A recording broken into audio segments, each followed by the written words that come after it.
Well, I appreciate you for coming. Actually, I'm in your office recording a podcast for me. That's the beauty of having a space, right? Well, I know we kind of just went over it, but if I was going to be recording on my podcast, the first thing I'd want to talk to you about was your bull. Yeah. And we're going to be a little bit redundant here because I just asked you a few questions. No, I would love. I think it's a topic that a lot of people are kind of curious about too. I think. So. Yeah. Well, I was talking to my buddy Brad, and we were both like, I watched a couple of the videos, and I watched the one where you shot your bull. And the one that one stood up to me, I'm like, Trent looks defeated. Looks like he got his ass kicked. Before or after?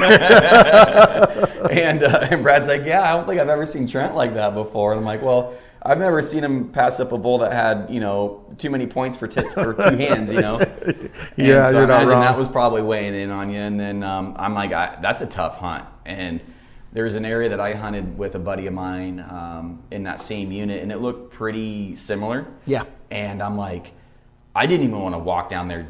Even like it was just a giant shithole. Like it was how far down there was it to the bottom, do you think? So the bottom's like 3,600 feet. Jesus. So yeah, and every day you're going, not every day, but a lot of the days you're going at least 11 to 2,400. Yeah. So I want you to picture if you're starting at the coast, almost where you live, and then you're basically walking almost as high, I want to say like Tokenie. I was going to say, it's the highest peak around. Yeah, it's higher than anything here, and at least... Isn't that crazy to think about? Yeah. That's nuts to think about. If you go to the highest range on the Cascades, you're in our area. I still think you're about 1,000 feet above the ground. Yeah. That's crazy. Yeah. It's just, it's a crazy hunt altogether, and it just adds a whole bunch of different degrees of difficulty and challenge than our normal hunts, obviously. Yeah. And then being a rifle hunt on top of that, totally different than where I've been doing rifle hunting for a long time, so not different than I'm used to, but different, I think, than the viewers are used to seeing, definitely. What gun were you using? I was using a 28 Nosler MOA gun.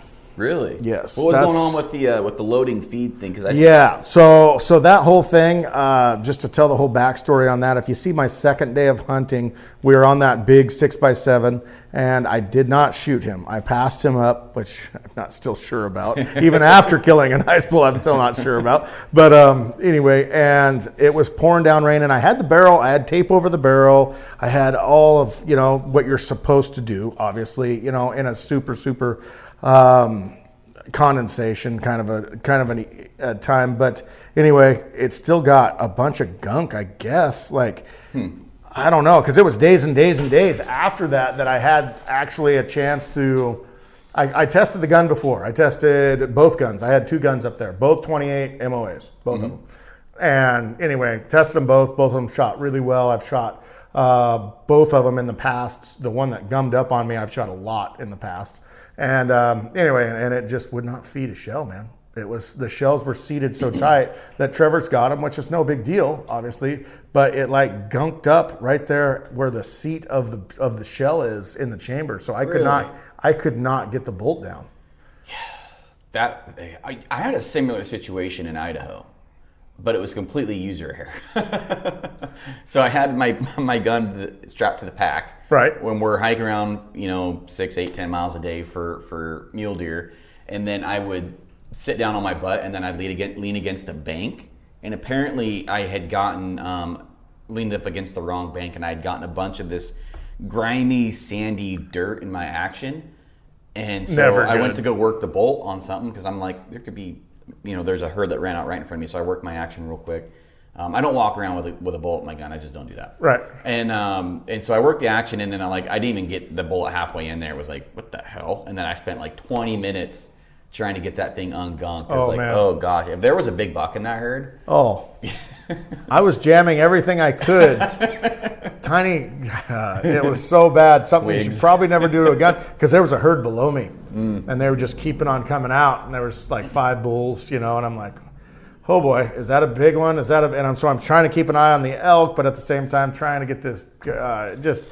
It just turned out to be a little bit of a nightmare, but it was what it was, and I think it's those things like on a hunt that you mentioned, like I looked defeated. Yeah, it was a lot of those things that like added up to like the whole pinnacle of actually shooting an elk to where it was like, man, what else could go wrong? Right. Or what else couldn't go right? Of that matter. When is it going to happen? Because you hunt like where I was at. You're not hunting for the day that you're hunting. You're not just going, hey, there's a bull, let's just go shoot that one. Very, very rarely you can do that. So where I was hunting, you're seeing a bull from 3 miles away, and the rim that you have to actually drive on to get to these ridges that go down to where you saw that elk is a lot of times 2 hours, So you're driving for 2 hours, dropping down for 2 more hours on that ridge, and then dropping off the ridge down to where you could shoot across possibly to shoot this elk. You're another 2 or 3 hours. So that's almost all your daylight. It's your whole day. Yeah. And so what we would try to do is like pattern these bulls, like this bull was coming out in this face for 2 days straight. The one I ended up killing, he came out 2 different times. And so we're like, okay, he's right there somewhere. He's got to come out and feed at some point. Yeah. And he did right before dark, and that's what ended the video. But a lot of the days we would see bulls that would come out numbers of times, and we're like, okay, between 10 and 11, this bull comes across this face. He's feeding over here, but he's bedding in this draw. And it's so thick, you can't sneak through these timber patches with a cameraman, with all of, and hope that the right bull steps, gets up and you should. It's just such it's so hard to do that it was just like, so we would drop down and we would be set up hoping this bull would come out. And then he did. Then he did that day, but it was just so many days that it didn't happen. Well, I actually had a little bit of anxiety when Steve, you're like, is that the bull? Is that the bull? There was 2 bulls in that. Is that the bull? There was 2 together. One was just a 275 5-point, and then him, the one, and they were right in the same spot. And so one would come out. And you'd be, there's a bull, there he is. And no, it's not him. Are you sure? It's a small 5-point. And then he would come out every once in a while. And so, anyway, it ended up being him. That's pretty cool. It was cool. Yeah. How many guys did you have there throughout the duration of your hunt? So, to start out with, I had like 7 guys. I had Trevor. I had Cody came up after opening day. I had my dad. I had Noah. I had Chase. I had a number of people. And then along the way, what's pretty cool about social media, I'm not a giant fan of social media, but I own a social media company. So, no, but it's just the people that were there that helped me. It was unbelievable. Chris, he's the guy that just reached out and says, hey, I know that unit like the back of my hand. I've hunted it almost every single year. And anyway, and so I actually got his phone number and I just called him and he was just like, I just talked to my boss. He said, it's okay if I leave. And really? Yeah, so he came up for 4 days or so and he helped. And that's pretty cool. It was awesome. It was so cool having him there and just the help that I had from guys on the mountain, a couple of guys named Bill. Both of them were named Bill and his nephew. And a lot of people just came together. And the cool thing about that, which I thought it was going to be an issue, a lot of the big in Oregon, it's no secret that the big 3 units, right, they have spike hunts during the hunt. Right. And man, when I was just like, so I waited 18, almost 20 years to draw a tag, and now I'm competing with spike hunters. Yeah, hundreds of spike hunters. I just like, why? But I will say it was a super blessing as far as those people, all they want to do is help out the guys with the big bull tags. The people that I ran into anyway. That's cool. I never had one person say, yeah, I'm hunting this bull. Da-da-da. Not one time. Not one time. Every single person that I ran into, they're just like, hey, give me your number. If I see this big bull, I've seen him 3 different times. If he pops out again, I'll call you and I'll tell you where he's at. Yeah. Or tell you when he comes out. This is where he's at. I mean, they were so helpful, man. So there's and it's a fine line because there's some of these tags where they're just so hard to get and they're so coveted that all the things that, like, if you have a public land tag, you're like, yeah, I didn't see anything, but you have like a buck in the back of your truck kind of thing. You know? But you get, how many times have we done that? Yeah. Nope. Haven't seen a thing. What's that? Nothing. And you reach this point where you're like, okay, I've spent almost 2 decades waiting for this tag. All that kind of goes out the window, and everybody wants everybody to be successful. You know, like my brother had a very coveted bighorn tag, and everybody was an open book. Yeah. And after my brother shot his, he was willing to help the other hunter shoot his, and it was like, that's so awesome. Everybody just everybody knows what it's like. That's a once in a lifetime tag, period. And yours is getting to that point, you know. It's like, I'm probably never going to wait that long to kill a big bull like that, you know. And yeah. I don't know. It just I'm curious. Where's that cutoff? Is it 12 years? Is it 13 years? It's right. I think it's right in there. I don't think you're wrong. Well, I know I'm that way with 6 or 7 points. I'm like, I'm not telling you anything. Yeah. Like, yeah, exactly. I'm sorry. I mean, unless I have my tag wrapped around an elk or something, I'm pretty tight-lipped. And you know me, I mean, as far as like, I'm good with the first one that gives me a chance. I'm just happy with it, whatever, you know. I'm happy with a 3-point or a 5-point or whatever, you know. Right. But it was this tag, honestly, that it was the first time, a lot of firsts. I've never passed up a bull before. So I know. First time I've ever passed up a bull in my life. And not to mention the ones that I just didn't go after, you know, and try to, you know. Right. So I mean, it was just like, that was different, you know. That was my you drawing that tag. I immediately started laughing. I'm like, that's gonna be really interesting. And that's what, like you said, like I was defeated. Like I'm like, I just passed up. Okay. Biggest bull of my life. Biggest bull of my life. That's cool. That's real cool. Yeah. Yeah. No kidding, man. Well, I remember I had that tag over in Eastern Oregon a couple years ago, and I told you I passed up 2 or 3 5-point rags, and like, oh, and did you fill your tag? And I'm like, nope. And you're like, how do you feel? Stupid. Yeah.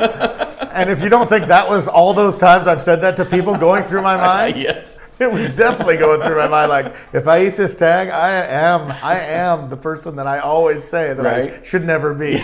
You know what I mean? So. No, it was a lot of emotion that went into it, and man, just to have it come out the way it did, and have my dad there and Trevor there and stuff, it was pretty cool. Man, if I would have known, because I think I was probably either I was just got back from Idaho when you were over there, right? Got my butt handed to me in Idaho, like bad. Oh, did you? Oh yeah, bad. And then like I could go on an hour about how I got my ass kicked. I mean, everything that went wrong that could have. My sleeping bag broke. How do you break a sleeping bag? My tent door broke. My scope broke. My boots leaked. Brand new boots leaked. Like, I mean, I could go on again on another rant, but and then I came back, and then I was like, you know what? I killed a deer. I kind of settled. I killed a fork. Sweet. And I was like, I called my wife. I'm like, I kind of feel like I'm taking the easy way out. And she's like, if you shoot a buck that you're not gonna be happy with, I don't want to hear you bitch when you come home. And I was like, touche. That's a great. You need to stick it out, you know. And if you get excited about one, shoot it. I'm like, okay. And she doesn't hunt, and I'm like, this is great advice. Yeah. Sometimes wives have that. They do. Yeah. They do. Well, she knows. She put up with me through after the season of 2020 where I didn't fill a fall tag, and I'm like, she's like, I'm not doing that again. Yeah. Doing that again. I think when you were, because you said you were hunting through Halloween, right? Yeah. So yeah, I was probably sitting on my couch, done for the year, and then my wife's like, let's go hunting. Take me hunting. I was like, hell yeah. Like, I'm never going to turn you down. So we went out, and I don't know if I've told you this story yet, but I took her out, and she's the one that she's shooter. Like, I don't care. I've already filled, 4 tags. I'm good. And she's like, I'm cold. Can you turn the seat warmers on? And that's like 20 minutes later, she's out. She's asleep. Well, I mean, yeah, it was a long hunt. And so I walk out, and I, long story short, I shoot this buck, and I just listen to you thinking, like, I could have been out there helping you if I would have thought about it. Like, I feel semi-guilty. You should be. I should. I did the same thing to my brother on his bighorn hunt. I left for a general season. I left his hunt early for a general season elk tag. Yeah. And I'm still hearing about that. Of course you are. Yeah. So I guess that's just my MO. No, it's happened. Like, it's been brought up between us too. Like, I feel like I've helped a lot of people in this company. And then I get there, they're there with me for 5 days and then gone. And I'm like, yeah, wait a second, guys, so, but I mean, it's just tough, like getting into this rifle hunting side of things. It pushes your season way out, Yeah. You bow hunt the whole time, and I bow hunted that's why I just commend my wife and family. It's just like, and I called her too. I'm like, honey, and you mentioned, it looked like it was kicking my butt, and it was kicking my emotions. It was just like, honey, I don't know what to do. And she says, you waited this long for this tag. Right. You don't kill small one. You do, and you get what you want, and don't come home till you get what you want. Right. And so it was that pushing for me. It was just like, okay, and it was just that affirmation was like, all right, that I needed it big time. Yeah. Well, it just proves that you married the right one. Yeah, yeah. Till she gets sick of me. Yeah.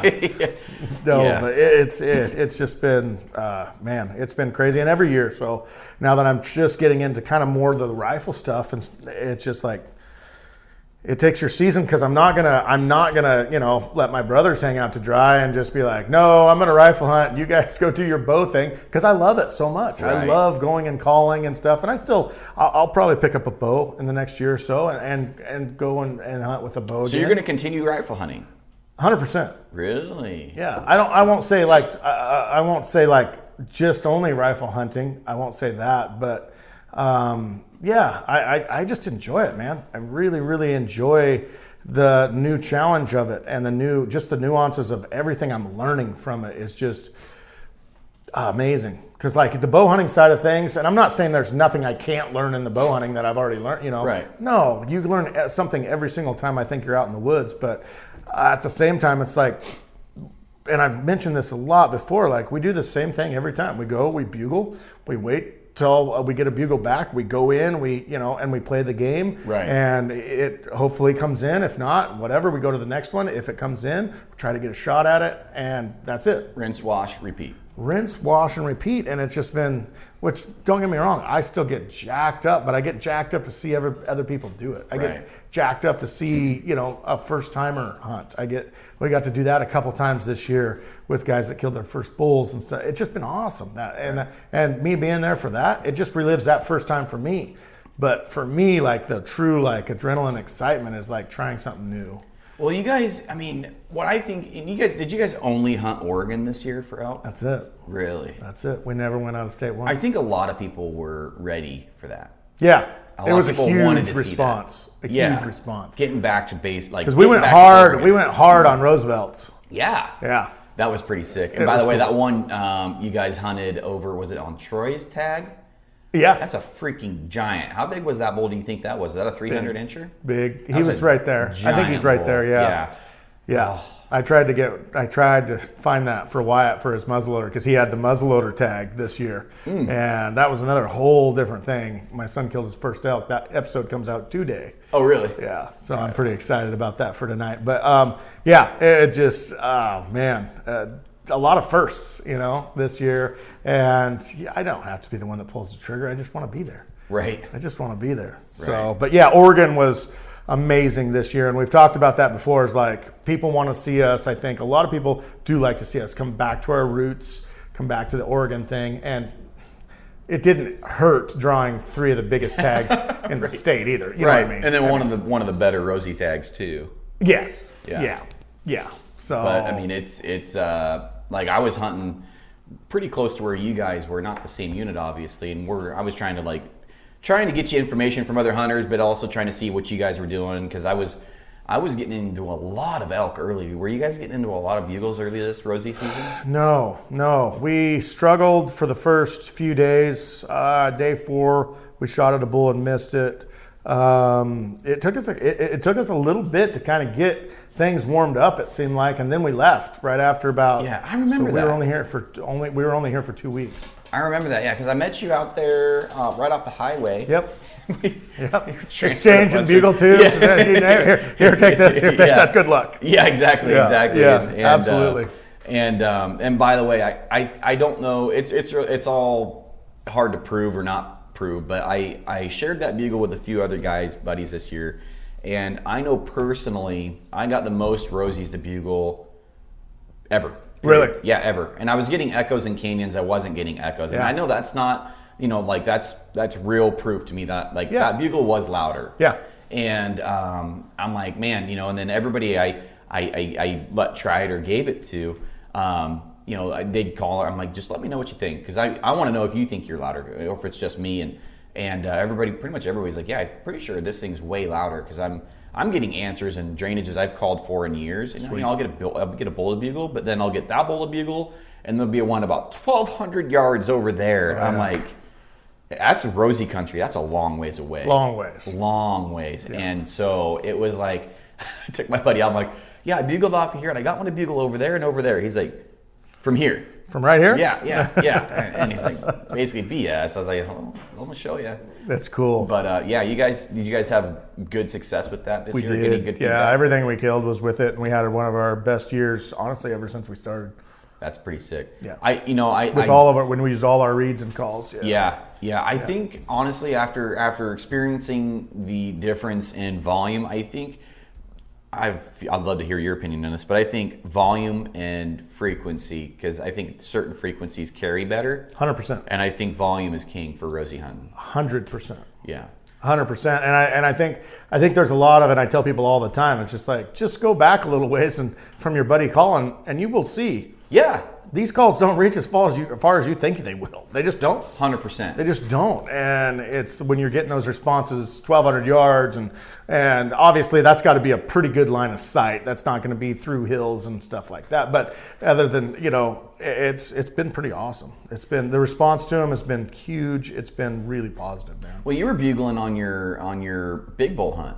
Yeah. In October. Yep. Yeah, we called in. I wouldn't say called in. We called bulls. So what I found is like the big bull of, I don't know, I'm assuming like these herds that we would see at one point had a giant bull in it. Well, the really, really nice bulls had taken over the herds, not the big boys, so like a 280 black horn, really nice, giant that I'm looking at going, would take over the herd of cows, and he would be just screaming his head off. And I watched them push cows too. I watched them rut cows and stuff like that. And so, but the big ones, it seemed like they were holed up by themselves in certain pockets, all either with one other elk, with one other bull, or by themselves. And I think there's probably a reason for that, and it's probably they got what they wanted out of the herd. I think so. And now they're like, whatever's there is not worth my time defending. I'm going to go feed up for winter. I think you hit that on the head. It's feed. So where we're at, there's snow, big time snow. It snowed on us numerous times, and I think they have a biological thing in their head. Go, you know what? If I keep pursuing this gal, I'm gonna die. I'm gonna die. I got to pack on some pounds. I've got to get ready for this winter coming up, and so I do think they hit the heat of the rut, and I think they breed the majority. I would say, and then be like, okay, I need to go find sanctuary. Right. Well, it's kind of funny because they do that. I've heard this, and who knows? I can't prove it, but you've got way more experience than I do. In the beginning, you have a lot of these smaller, good bulls, but smaller bulls that have a herd. Yeah. And I've always heard that these bigger bulls will let the younger bulls have fun for a little bit, but when it's peak estrus or getting up into a little bit after the pre-rut, they kick those little bulls out there. Thanks for doing all the work. This is now my herd. Yeah. And they kind of do that same thing towards the end. They're like, okay, you can have it, and then the smaller bull comes back in.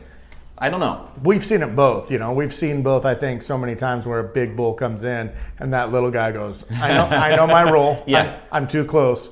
I'll be back in 3 weeks. Yeah, I'll be back. But you know what I mean? They've just walked over and they're like, yeah, please move now. Yeah, exactly. So we've seen that kind of stuff, and which is really cool. But no, that's what we were finding is the big ones that we were targeting were off by themselves. And you look across, there's so much.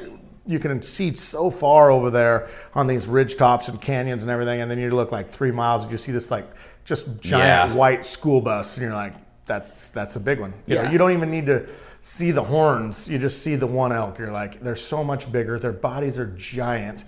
I mean, everybody says Roosevelts are big, and don't get me wrong, they are. The biggest elk I've ever seen was a Roosevelt, but these things aren't far off. The big ones, they're just giant, man. They're giant. Well, I mean, you get a bull over here that lives, 6 or 7 years. That's a pretty old bull over here where we live. Yes. You get a bull over there, I think they can they're not hunted the same. And the country is way bigger. So I think they can probably live a little bit longer out of that extra weight. They have, around here, they're what? A mile, 2, or I would say 3 mile, a 3 mile radius, somewhere in there. Yeah. I mean, over there, they have a wintering range, they have a summering range, right? Yeah. And they go down clearing those low fields, for winter and just pack on the pounds. It's just a different animal. I guess, so your bull scored what? It scored 350 and an eighth. And an eighth. And an eighth. Green? It was how many days after? I don't know, 35 days or something after. I just had so many people asking about score, and then the last thing that I wanted to do was to take a tape out and be like, I scored it at da da da da da da. And so I didn't want to say anything because honestly, I did score the bull. And it was the same day, well, it was the next day because it took us, I shot it right before dark, so at 5 something in the middle of the day or the middle of the evening, and we finally got him packed out at 4:30 in the morning. Holy crap. Yeah, with 7 guys. Yeah. So to tell you how much of a jaunt and venture that was. But anyway, so we got back to the tent. Obviously, we were happy, jacked, celebrating, and so pulled out a tape, and I did score the bull that night. And I scored the bull at, I scored it at 343. And I didn't cut lines. I didn't do anything. I just rough scored, And if you've ever watched any of our stuff, we're not giant. We're not about score, right? Anything like that. But at the same time, I love to give homage to the animal, however big it is, right. And it's curious to me, especially on a tag like that. It would be super contradicted of me to say, well, I'm trying to kill the biggest one I can and not worry about score, right? I mean, it's just the truth of the matter. I mean, there's different mindsets when it comes to that. It's look at me, look how big of an animal I killed. But there's and I'm on the same mindset as you. Is like, if I want to tell somebody how big this animal is, giving a score lets somebody that knows what that score means. Correct. Like, I know if you shot a 280-inch rosy, I'm like, holy crap. Yeah. Giant. Does it look that big in the picture, or is it smaller in the picture? Like, I killed a bull a couple of years ago, and it was photogenic. Very photogenic bull. Everybody thought it was 270. I was like, no, he's actually like I forget what I measured him at. He was way less than that. Uh-huh. It wasn't close. But I was happy to like, oh, he is photogenic, you know, like, and I thought that was kind of cool. Anyway, we can take good photos too. Yeah, you can. We can take good photos. And I was excited to tell people that he was less because the photo was all these. I'm a pretty small guy, and I think just I have that effect on animals. A small animal can look bigger because I'm not a giant dude. And it's kind of fun to play with people's minds there, where you're like, actually, it's way smaller than you think. But you do have that other frame of mind where it's all about the inches for some guys because that's what they're there for, and that's just not. And it was different for me because I didn't want it to turn into that, you know. But there was times on the hunt where I had to check myself because we were looking at bulls, and I would be like, "Well, how big is he?" I'd say that numerous times. I would say that on the hunt. I did it numerous times, and it was just like, so. Now what am I in this for? And honestly, I'll be totally honest. In the end of the game, I was in it to kill a big bull. Right. I was in it to kill Well, you waited 20 bull. years? And yes, was I looking at, okay, what is that score? What do you think? Yeah. Damn right I was. Yeah. I was. It's just the truth of it. And it's weird to say, but it's just like, it's the truth. It's an aspect of hunting. Like when you see a muscle car, what's the very first thing you ask? Yeah. How many horsepower How many horses that thing Yeah, got? exactly.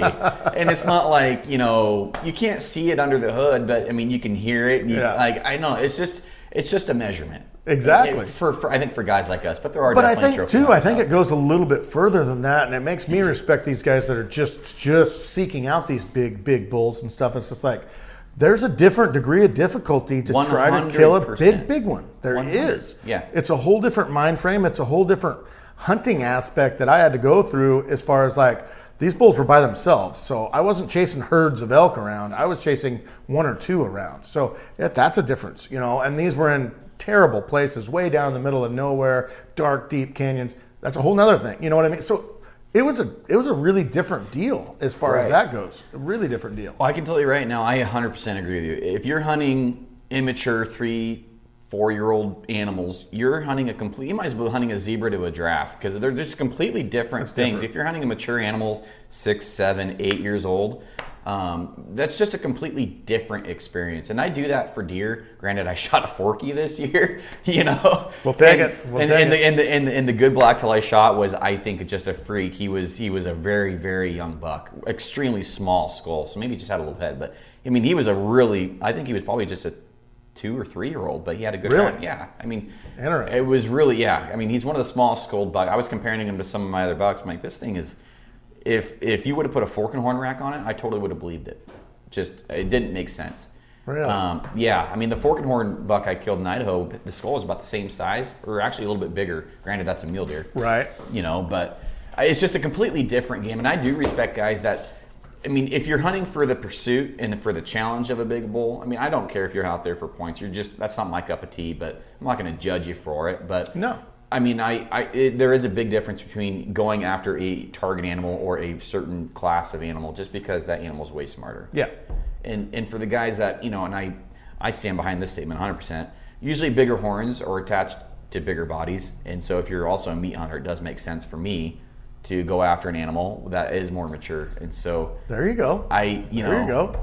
Granted, that blacktail was extremely small in I was every way going to say, except his rack. We can justify it anyway. Yeah. We can justify that anyway if you want. But, and so I get the argument from all angles, and the meat, I probably have more of a person that is a meat hunter. I have more of a problem with that person than I do somebody out there going after a giant. Because this should be interesting. Go because ahead. you're probably going to disagree with me on this one. This should be good. Because if you're out there shooting spikes for that 15, 20 pounds of meat you're getting, I don't agree with I'm a meat hunter, but okay. Yeah, I don't agree with that. I agree with you on that, and that's a whole different subject of ODF and W and stuff.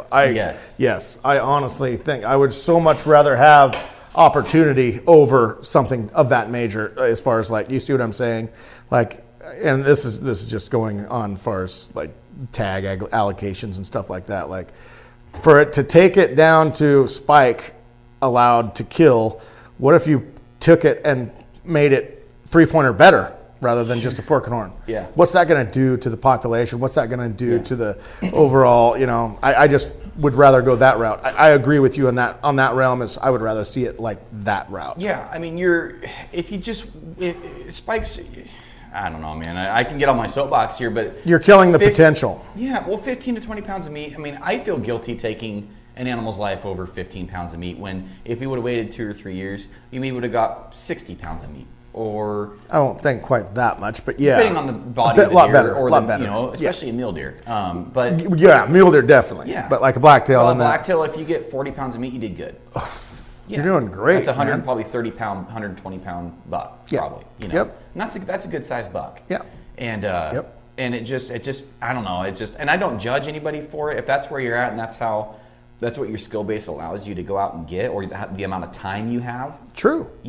I don't judge you for that. But if you're judging somebody for shooting nothing but trophy bucks, and you're out there shooting the takes for 10 pounds of meat, 20 pounds of meat. Yeah. And you need to be happy for anybody that's happy, right? That's the whole thing that comes down to, like, to go back to the score. Like, I had Dan Muse, official score. I took it to his house, and I said, "Hey, will you do me a favor and just score this for me? Just because I don't want to be the guy that just throws it out there and says, oh, this is what it's good, And so he did that for me, and he came up with the official score of 350 and an eighth, which is amazing. Would you forget to measure a point or something? No, when you cut lines on a horn and everything, and when you actually get the tape out, and he taught me a lot actually about scoring, but it's cutting those lines. I mean, there was an extra, half, eighth, 3/4 inches that I really, just from just like going over and just kind of eyeballing, where each time starts. Yeah. Whereas like he really explained to me how you just take it and just cut that whole tine off and act like that whole tine's gone. And I'm like, okay. And he says, that's why I'm putting these tape on the horn, is like, if that whole tine's gone, this is what the horn would look like. So the horn comes down that far. Okay, where does that tine start from where it was interesting. Really, really interesting. You're going to have to show me after we're done here, because what I do, and I score, some people think I'm really good at scoring animals, and I'm about as green as you can get. So if you bring your animal to me, like you and me both. Wes, Wes brought an antelope over he shot, and I'm like, I can score that. That's one of the hardest, too. Yeah, and I'd never done. I'm like, we can figure it out. I can print it off, and I think I scored it at like 170 inches or something like that. It was a giant. You shot the world record by about 80 inches. Nice job, bud. Nice job. I'm like, so obviously we don't know what we're doing on that one, but it just, like, I always take, like, I take D-loop material because it's great for measuring. Yep. And then I'll put it on, like, so if you have the main beam and then you have, like, let's say the third coming up off I put the string along the main beam and the string along the main beam, and then I put it going around, obviously, the tine, and wherever that line goes across the tine is where I mark my measurement. Yep. I don't know if that's how you do it or not. Yeah, no, I think like I said, I'm not a professional, but I did learn a lot from Dan just showing me how to do it, and it was really interesting. Yeah. Man. Well, if you want to bring your animals to me to score, I'll score them, I promise you, probably 25% bigger than they Yeah, if I could get that, you know, I mean, I've got about, I don't know, how many record book animals? Yeah.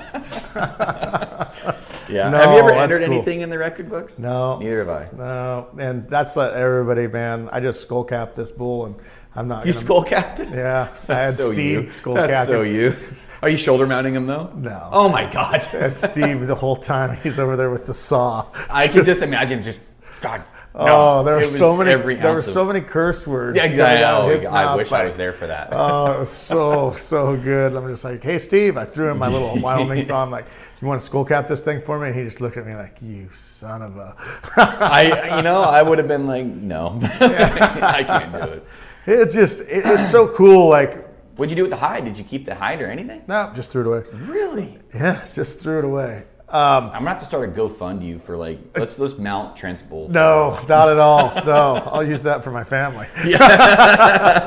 No, but I like where I live. You've been to my house a couple different times, and I have a big barn and stuff, and all my horns are in. Not all my horns. I have a bunch at my grandparents and dad's too. But anyway, it's just cool. Like people that come over, they can grab them and they can grab them and wheel them around and feel how heavy they are. Yeah. It's amazing. It's a massive bull. It is a giant, massive bull. And it's just cooler for me to like say, here, touch him, grab him, take, and it's just neat to, rather than looking up, I don't know, I just feel like a dictator, just like, look at my bull on the wall. You know what I mean? I don't know. Whereas people can just like maul them over and feel them. I almost burned them already when I boiled it. Yeah. I almost caught them on fire. So when you do see it, when you come over one of these days, it's all black on the bottom. Don't mind any of that. Okay, copy. Don't mind any of that. But it's just cool to relive the whole thing. And it's almost like me going up and touching it for the first time.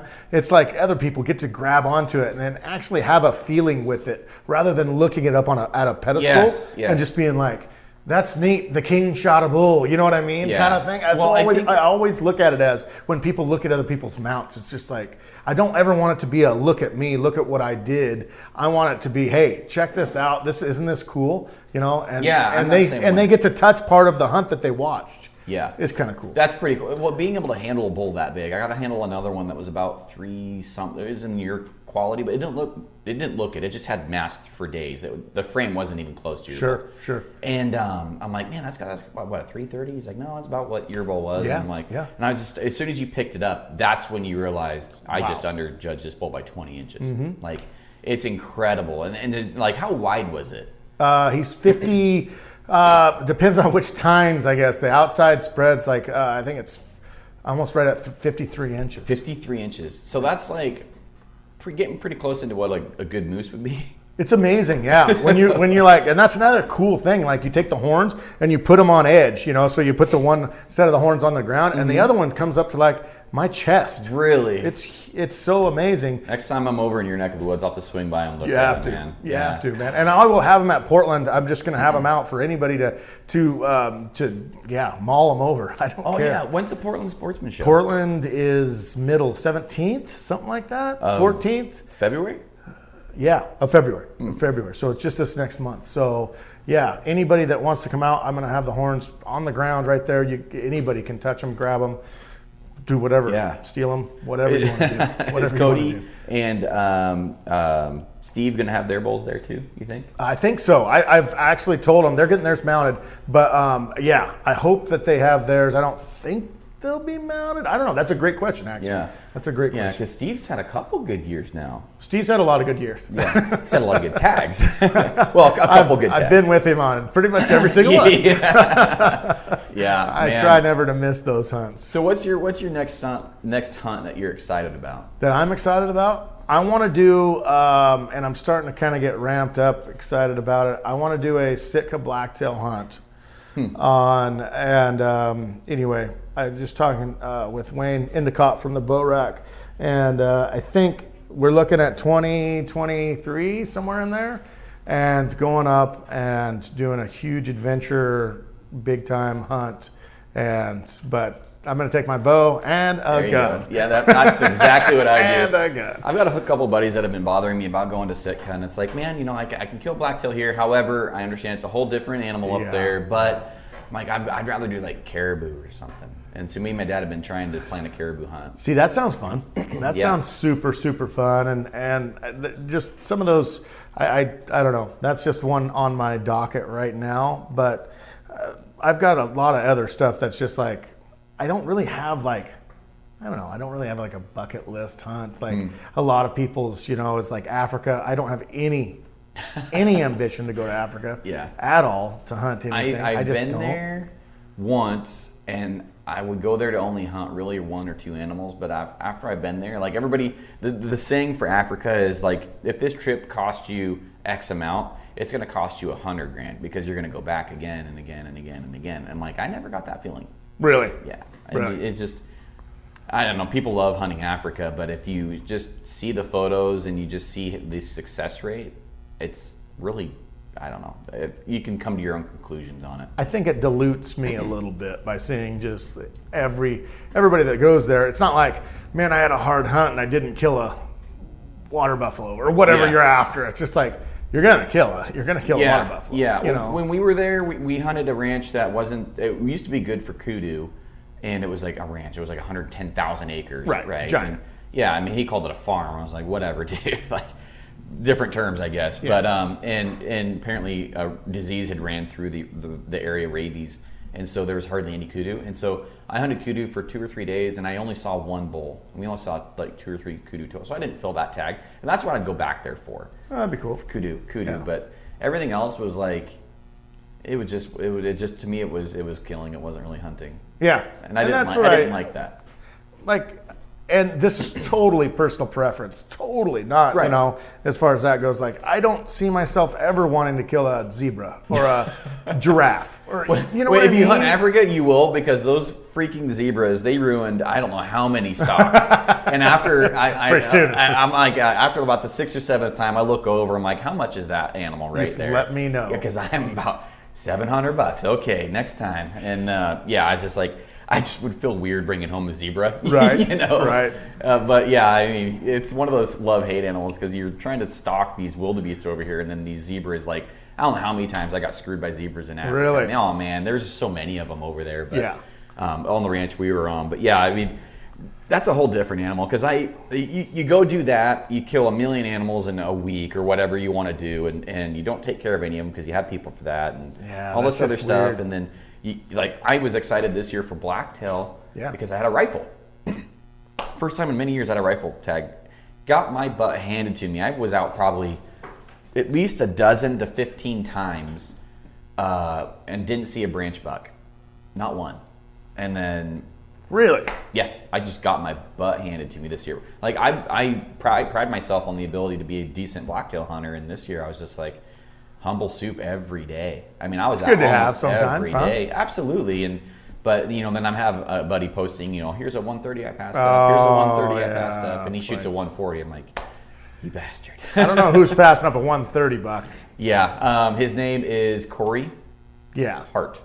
I'll throw him under the bus. I already don't like him. Crazy. I already mentioned him on another podcast, so I'll have to tell him I talked about him again. Wow. But the guy's a stud. He's an absolute, very successful hunter. And must be. And is he hunting public ground?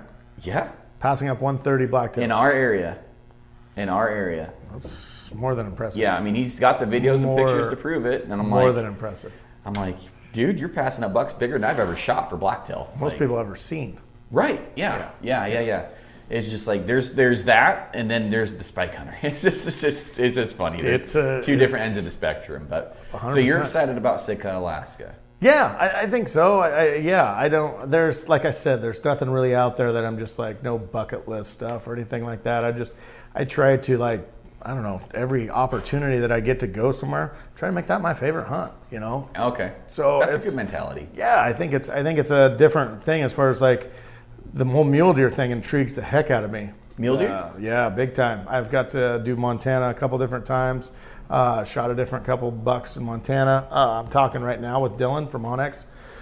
And we're trying to plan out a mule deer hunt for this year, so I'm super excited about that. And I don't know what it is yet. I don't even know what we're going to apply for yet.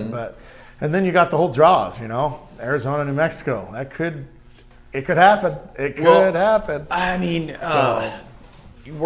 maybe we'll have to off air talk about a little bit of an opportunity, because I almost went to Arizona this year for the late season OTC archery. Oh, cool! Yeah. And now I'm get to go on Instagram and watch everybody else killing the bucks that I could have killed. And it's like, man, but I'm really happy and at peace with my season. And I honestly, it came down to just because, and I've talked about this before on another podcast, but just because should you? Because my freezer is pretty damn full, and it's just me and my wife.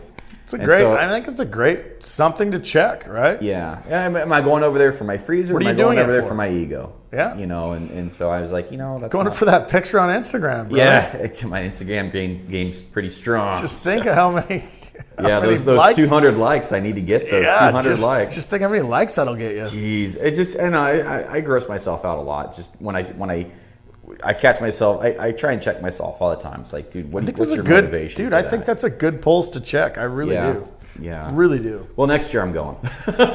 So took a real turn. I had the self-discipline this year not to go. Self-discipline. But that might be a good hunt, because you and I probably don't have much going on in January or something like that. No, just like right now, just trying to get everything all back together and all the videos back out. And it's production mode big time. And now we've been getting into the goose and the duck stuff pretty heavily. And Cody's been heading up a lot of that. I haven't done as much as he has by any means. Him and Strand are really they're really good at it. Yeah. Really deep into it. I'm not that great at it, and I honestly I like doing the production side of things, holding down the fort on this side. Yeah. So, yeah. Well, you're going out and freezing your balls off in the rain and all that stuff, aren't you? Going out after ducks and geese and stuff. Yeah. And all of them look alike. They all look the same. I told Cody, I'm like, hey man, I want a shotgun. I have it. I've never gone. So I'm like, if you have an empty He's supposed to take you this year. Let me. Is he? Is yeah, he gonna? He's supposed to. He's told me before. You're on the list or something. Good. Yeah, I told him. I don't know where this list is. Yeah, I told him, like, put me on, what your reserve, and if you need somebody, I have a shotgun now, but I'm like, at the same time, I'm like, man, I hope it's like a nice day, but I hear like the not cloudy days aren't any good, or crappier the better. Yeah, it's like, man, I mean, I don't know. If he calls me, he calls me. If he doesn't, I totally won't mind. You're okay. You're okay. I'm okay not eating a duck. Yeah. No, that's where. Yeah, it's a fun time. The one thing I do like about the duck hunting and stuff like that is we can do this all day. When they come in, you got to be quiet, obviously, and you're all, you're concentrating on the shot and all that and stuff. Yeah. But other than that, no, you're just BSing with your buddies all day. That would be fun. Oh, it's super fun. Yeah. It's super fun. Like just hanging out and just getting to kind of catch up, It's a lot of fun that way. I could see that. Absolutely, for sure. So outside of that, you have a hunt that you're uploading today. This is a big one. Yeah, it's going to be it's probably one of my favorite hunts ever, honestly. And I don't like to classify in any favorites or sentimental value. It's got to be sentimental value. One of the yes, top. It's been a goal. It's been a really goal of mine to do this and stuff. And my son Wyatt, the hunt is my son Wyatt killing his first elk. And I think there's something to be said about, elk hunting, especially in the country that we are around here. And you can I think express to that. It's not easy, it's not just a gimme. Right. So even when you think it is, it's like, okay, yeah, well, nope, I was wrong on that one. Yeah. No, and so to be able to be on that hunt and be able to do the mentor, thing and take Wyatt on that, or he had his own tag, but just to be there, as far as that goes, it was a fun deal, and to teach him, okay, this is this, and it was fun, man. So it was a muzzleloader hunt? Yeah. 50 cal? Yeah. Right on. Yep. I think that's a better caliber. It's still muzzleloaders aren't. Right. They're lethal, but over a 54, I'd choose a 50. Yeah. I think the range is better. Like the drop in the bullets less. You can correct. be a little bit more accurate. And we're still shooting a 260 grain bull. Yeah, people are like, oh, I gotta shoot 3 something. I'm like, Jesus, dude. Or no, it's 460. Yeah. It's great. The bullet's giant. Yes. Giant. And it's like how much do you need here? Because they're not wearing armor-proof vests, you know. And you still have open sights. It's not like we can do around here. It's not like we have scopes and sabots and stuff like that. Exactly. It's still open sights. I used to go an iron sight, but now you can be more accurate, I think, with a peep sight. That's what we use. And so switched over to that. And 100% agree with you there. And Wyatt was doing great. I mean, he was shooting in practice and stuff like that. He was shooting 110 yards, you know, 6-inch group. Yeah, that's perfect. I mean, that's awesome. We call that good enough. We call it good enough. I do. Absolutely, yeah. Because I think my brother and my dad, they both had it this year, and I think they practice out to 125. And if they're hitting a paper plate, that's their goal is to hit a paper plate at 125. That's great. Which is a poke. Yeah. You know, and I don't know how accurate they're. That's just what their goal is, I think. And I know when they're shooting 100 yards, they're shooting at a paper plate, and that's what 8 inches, 10 inches, whatever. I have no idea. Yeah, something like that. But I mean, that's with an open, well, not a peep sight, which I agree, you can be 100%. I believe you're more accurate with that. Yeah. You can keep it inside a paper plate pretty easily at 100 yards. With practice. With practice, yeah. And then you got to get better at loading and reloading and speed loads and all that stuff. Oh, yeah, the whole speed load thing. And that same morning that we shot that bull, Wyatt missed a bull. Did he really? Yeah, missed a 4-point. I think it was 4. I'd have to look back at the video. Anyway, and it was closer. It was 65 yards. Oh.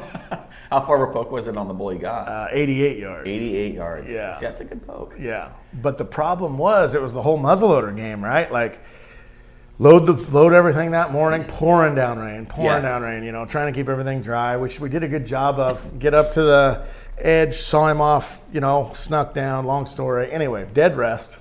Like, this is a dead bull 100% of the time. Look, quartered away, looking down the hill, click, and it just doesnon go off. That's muzzleloader running, yeah.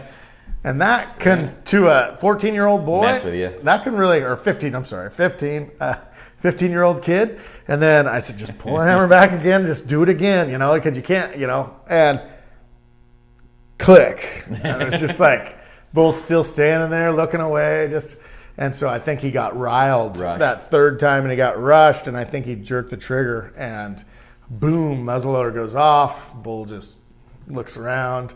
I'm filming, and that's the other tough thing is for what we do, which really was a gift to have Steve with us on that hunt, is Steve could work with Wyatt while I was filming, and that was the agreement we have. I said either I film and you work with Wyatt or vice versa, and Steve wasn't too familiar with the camera we were using, and so I said I'll film, you just work with Wyatt and make sure, you know, and so anyway, and bull, you know, turns out there was 5 bulls. Was there? 5 branch bulls. Really? Within 75 yards.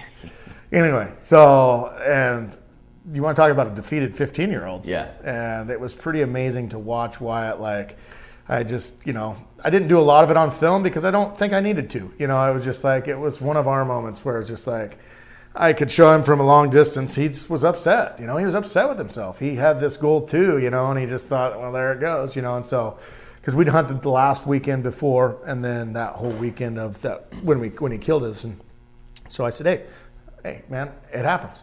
We all miss. Right. We all miss. And anyway, and get back on the horse. And did a lot of driving, a lot of going different places and everything. And then anyway, found another herd, and there's a 4-point bull in the herd. And it was just like, all right, let's sneak down through the timber. They're in the clear cut, super windy. Let's try to. Perfect. Yeah, it was awesome. 88 yards, and again, click. And so in between those times, I took him out, and I'm just like, let's just make sure this thing's on. You know, let's just make sure, because it's not like him to miss. Wyatt's a really good shot. And put the old Bud Light box up there at like 2 inches from center at 80 yards. So okay, Wyatt, something, yeah. And so anyway, and so I think he took that into, you know, it's like you got to take a little bite of that humble pie every once in a while and realize we're all human. And anyway, well, then the next bull, click. And anyway, I said, just squeeze that trigger. And so he pulls back the hammer again, and boom, and shot him right through both lungs. That's awesome. Perfect shot. It took like 3 steps, and it just tips over dead. Yeah, it's pretty cool. That's a good tag, and it's a fun tag too. And it is. There's a tag going on right now for archery, and I have a couple buddies that have that tag, and they're out there still looking for elk. The late season. Yeah.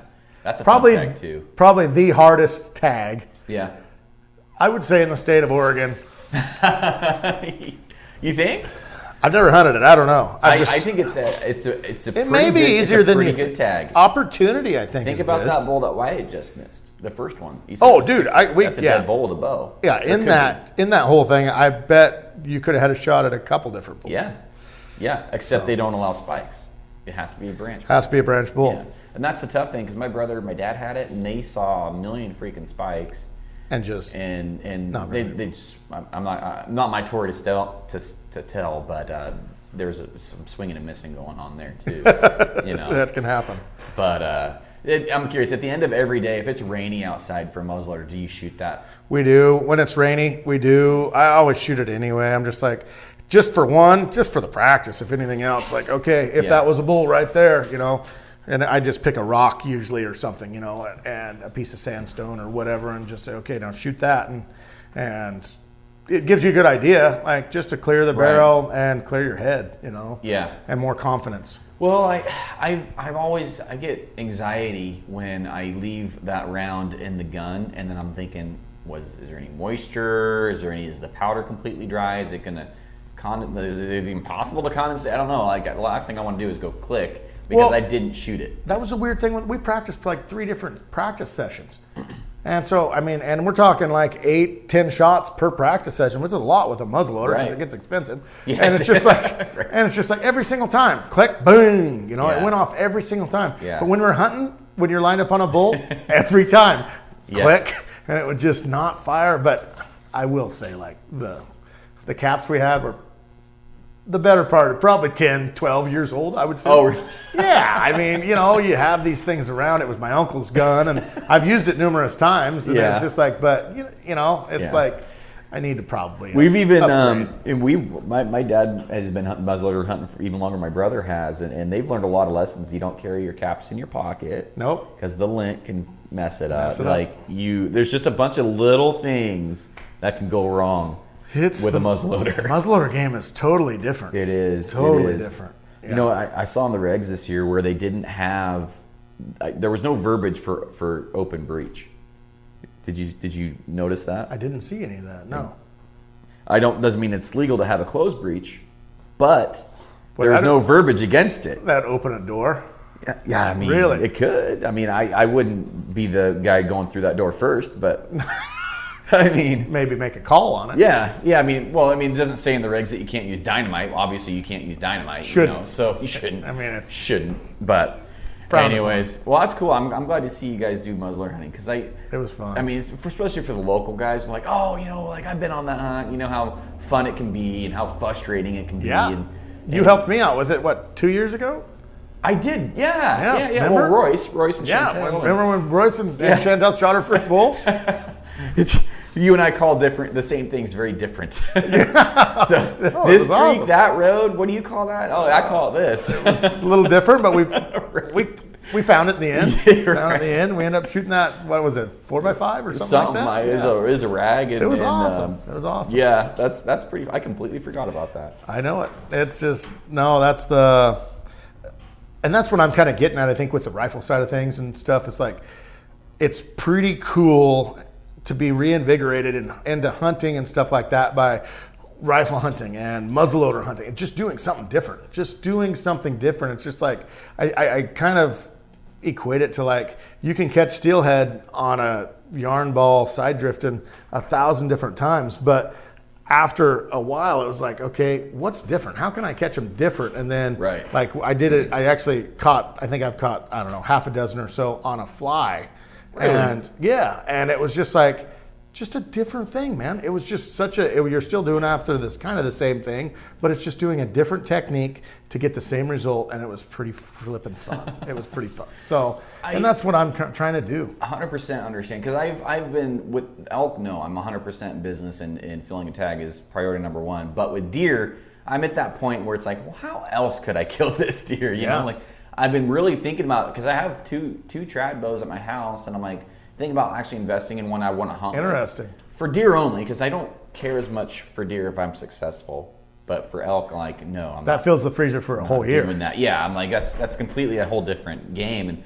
And so, and you'll change on that. I guarantee you will. The more you get into it and the longer I time want that to you get do it. good at it before I start taking it on for elk. And I think, honestly, if you're going to hunt rosies, that's probably the best animal because a lot of those shots are close. Yeah. Super close. A lot of them. A lot of them. Within 30 yards. Minus the ones that are in the unit. You shoot them a million miles away. But, I mean, you guys have a million shots that are probably under 30. Most under your belts. Yeah. High percentage of all our shots are under 30. Yeah. And so I think, the coast is a great place to start for trad, but again, I like elk meat. I don't want to fail. That's the whole thing. I tried to pick up trad, and I mean, my hat goes off to the trad guys because the guys that are good at it, and it takes a lot of time to do and a lot of, just hours and repetitions and stuff. Yeah. Dude, it is hard. It is really, really hard. Yeah. I mean, it's not easy. And if that's a route that anybody wants to go, I totally commend you. Yeah. Let's just not fight as hunters on a guy that trad hunts versus a guy that hunts something with a rifle. Let's all stay hunters. 100%. 100%. Well, we're getting into a topic here where we're getting hit from all sides. Washington, and then what was it? Arizona and Utah with the trail? Was it trail both those cameras? states? Utah went down. Arizona already has done it, and Utah. Okay. Arizona already did the whole trail camera thing. Yeah. And where are you at with that? Man, I've never even hung a trail camera. So it's just I hung one yesterday. Yeah. No, did you? Yeah, I did. Sweet. I saw a big blacktail, dude, and me and my buddy were like, "Let's come back." And so I've been trying to kill a cougar with a call. Oh, cool. And we're out and we saw a big blacktail, and I'm like, I'm gonna just see if I can't get him on camera. I mean, he's like 125-inch 3-point. Good buck. Coastal buck. Giant. And I'm thinking, I don't want to get him on camera. He'll be a stud next year. That'd be awesome. But so yeah, I mean, I'm so new to the camera game, but I can see a point to be made. Seeing some of those, I don't mean to interrupt you, but seeing what is over there and what people do, Yes. nuts. Like 30 cameras on one water hole or something like that. It's just something we don't deal with here. It's just something we don't have. To a point. I've seen water holes in eastern Oregon with 6 or 8 or 10. Have you really? Yeah. No yeah. kidding. But it's For like deer? elk. For elk. For elk. Yeah. Interesting. Yeah. And so, like I'll give all 10 of them a fun show, like whatever. That's what I do. And so, but I can see, because there's one, was it Utah that said, let's put the hunt back in hunting? And I'm like, I don't know. Are people using those, obviously using for information, but are they using those as a tactic to kill? Like the cellular ones where they... Those cell cameras are legit. Bing, you have an animal on your camera right now. You're like, oh crap, let's go. Like I could see that. Because that to me is like...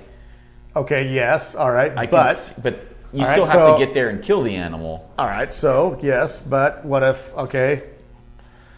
obviously you're a guide or outfitter and you're, that buck on there is going to produce me food for my family. Right. You know what I mean? You see what I'm saying? I do. You wave that in front of a rich guy. I'm just throwing things out now, and it's just like I'm just throwing to the wind. But I'm just like, and that is what actually feeds your family, because you found that quote unquote buck, and he wants to shoot that, and he'll pay you thousands of dollars to go do that. So I'm gonna argue this, not just for the sake of arguing. Yeah, people were successful guides before all that technology too, putting meat on my table. True.